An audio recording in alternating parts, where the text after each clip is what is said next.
The network marketing industry has changed dramatically in the last decade.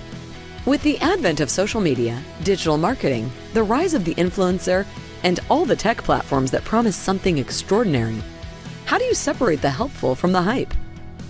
Welcome to Beyond the Network Marketing Dream, where authenticity and relationships, simplicity and duplication are at the core of everything we focus on.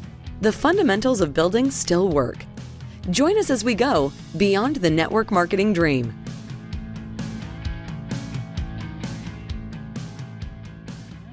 Welcome, everybody. Patrick Shaw here, and I am with Bob Burg, and you may know the name, the co-author of The Go-Giver, which has sold more than 1 million copies in 30 languages. Bob, I had a chance to hear you speak. I think it must have been almost 20 years ago, which is making me feel a little older. But it's great to have you back on when my the hair show. wasn't gray. I had a full head of hair. You still have a full head of hair, Bob. You look good. Thanks. Yeah, it's just an entirely different color than it was 20 years ago.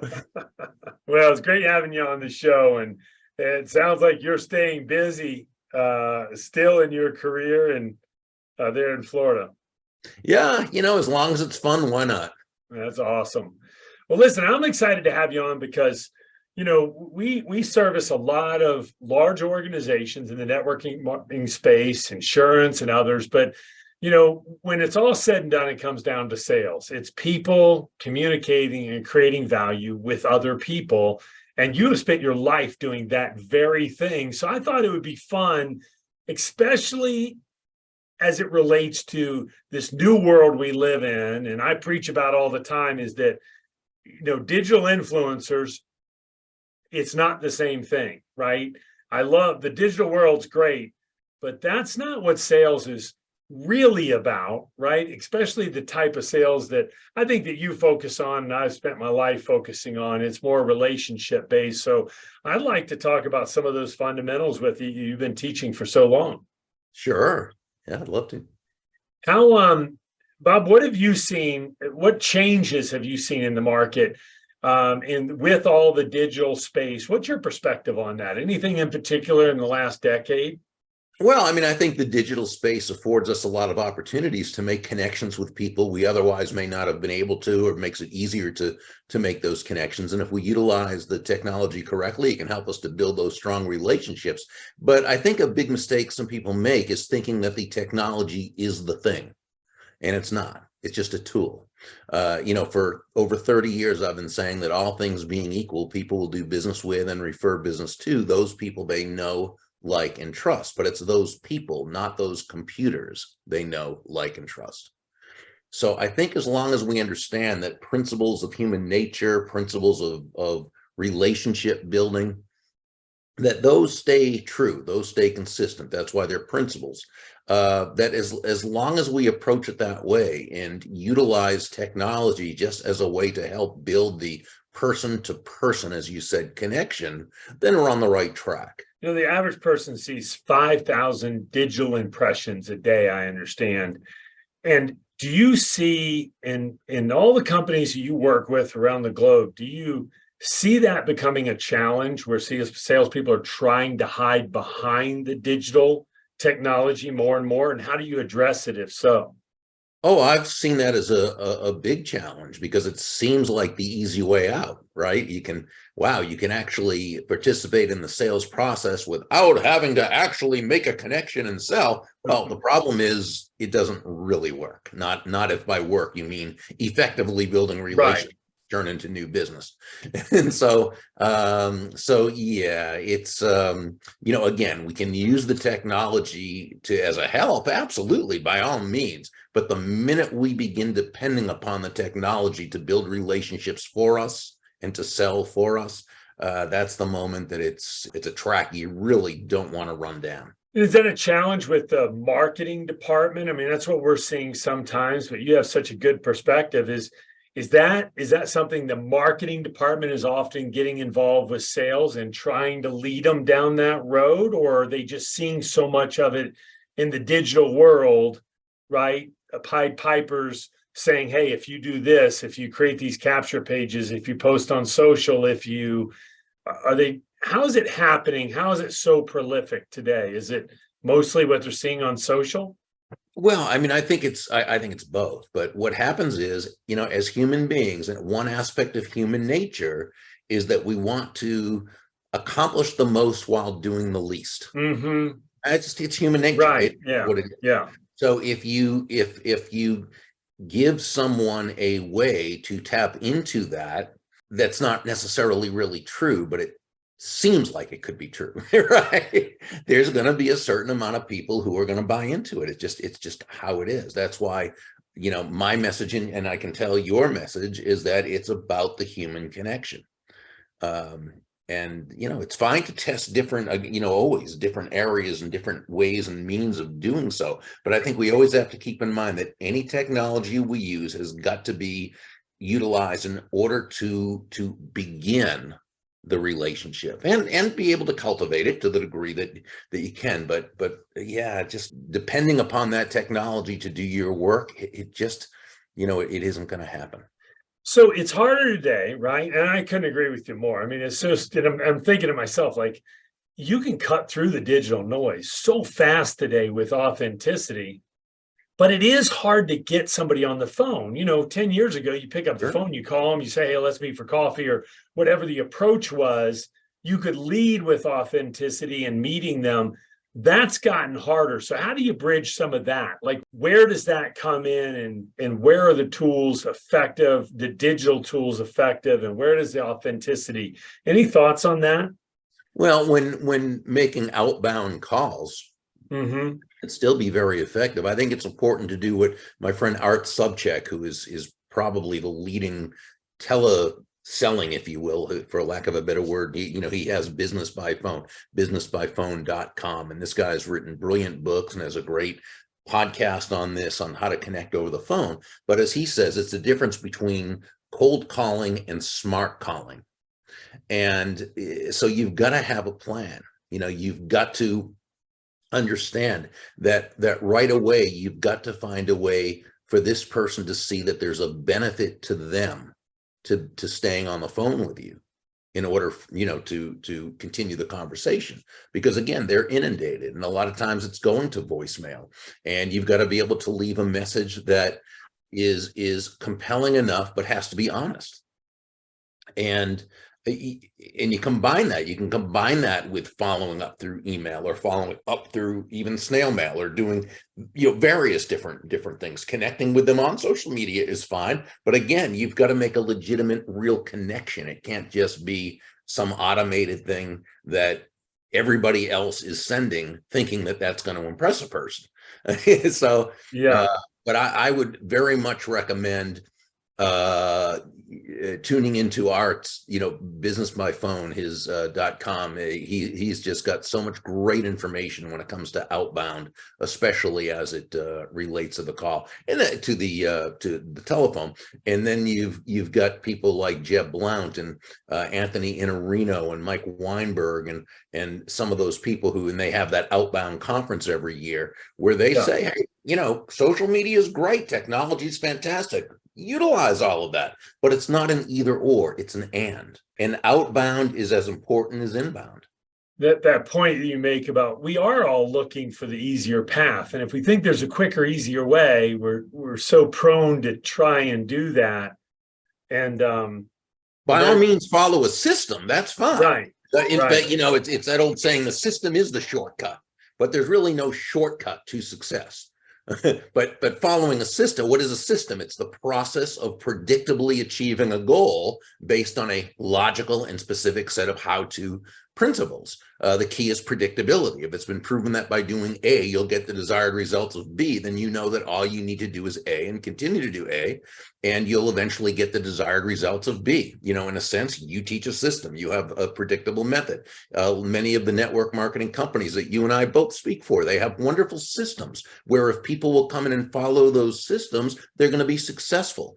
I just spoke at an insurance conference, property and casualty. It was run by a guy named Mike Stromso, one of the best in the business, who's developed a system over 30 years that if a property and casualty person follows his system, you can't help but being immensely successful. And so systems work. And the system is the shortcut, but it's not a shortcut in terms of the easy way out.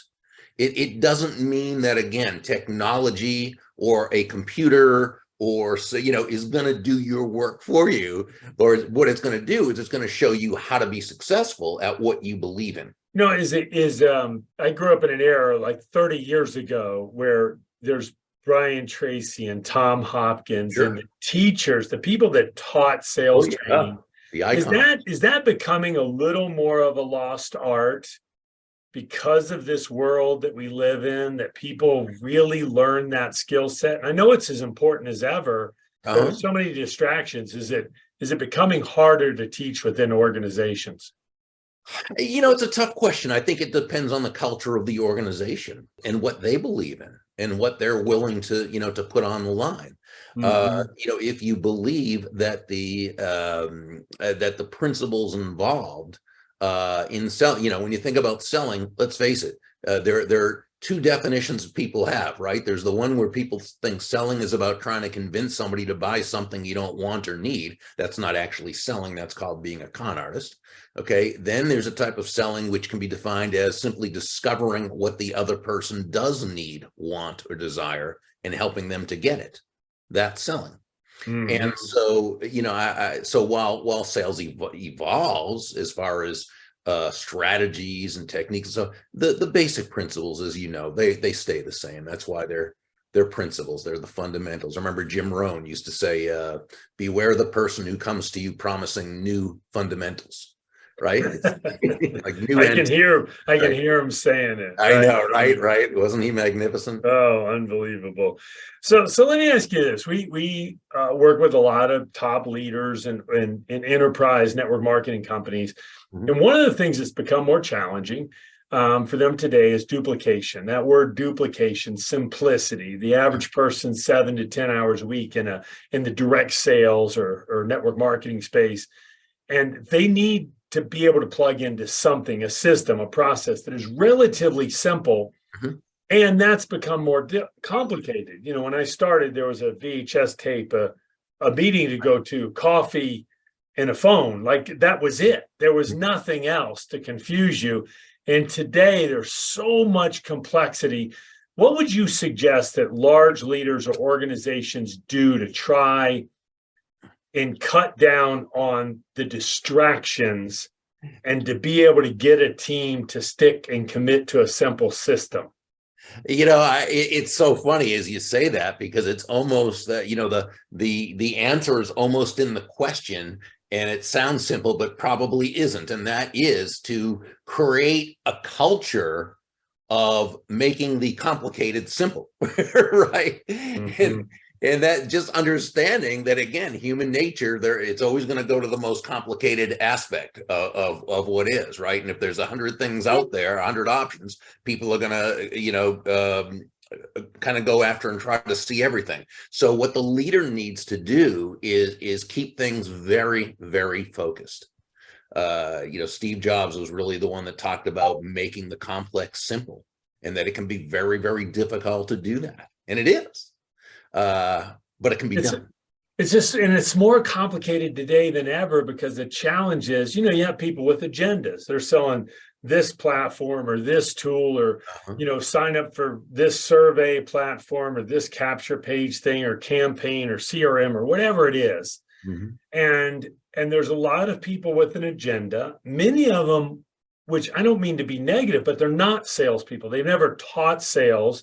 They've never been in the field and sold person to person or built a large organization, but they're a digital influencer and they're promising a free ride. And with one click on YouTube, I can hear the next thing. And I'm like, oh, that's what I'm going to do if I'm out in the field and I don't know better. Right. And I think it's become so more complicated and difficult for leaders than ever before, And that's why the ones who will stay on the message, as we're going to get sick of the message long before everybody else does, because people aren't usually listening. What's the saying? They'll duplicate 25% of what we do right and 100% of what we do wrong. So it's really, a matter of staying on that message and teaching your leaders how to teach that message and teaching them how to teach their leaders how to teach that message and keeping it as streamlined while following a system as much as possible. Man, that's such a great insight, and probably a good one to dive on and close with is that keeping that message the same. It's hard. I mean, I've been there for 20 some years, the same message. You get bored yourself as a leader, you get off track, sales volume drops, and then you realize, oh man, I got off track. I got to get back to the core message. Sounds silly, but how do you remember that as a leader over an extended period of time? And how do you keep it fresh yourself as a leader without losing the core focus? Any suggestions there?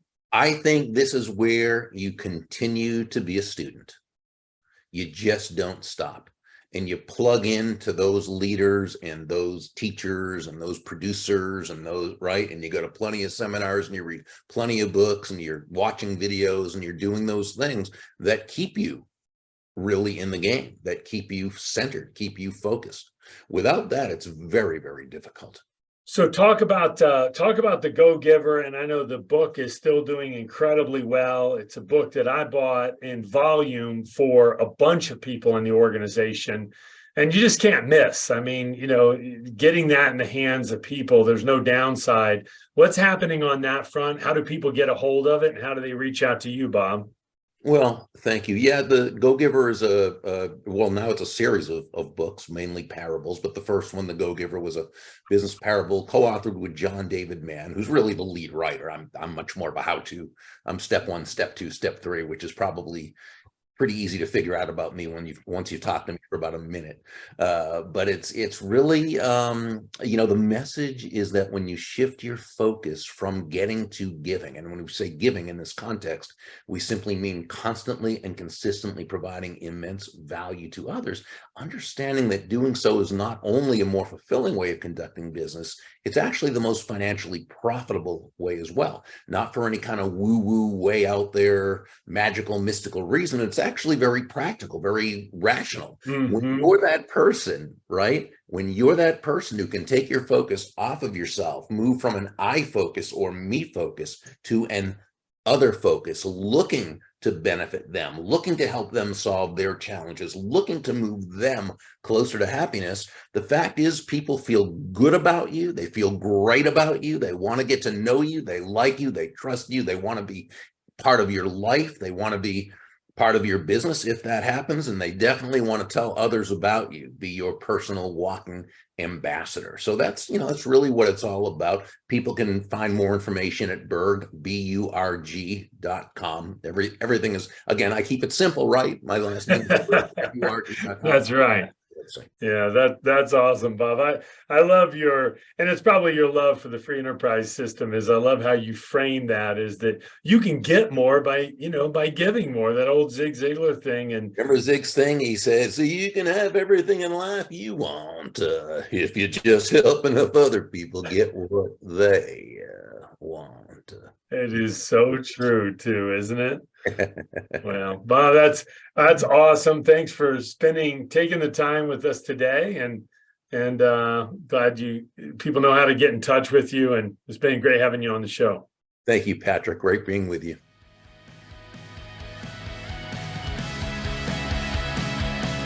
Thank you for listening to Beyond the Network Marketing Dream with Patrick Shaw. For more insights on building a solid networking business, visit our website at rapidfunnel.com/MLM.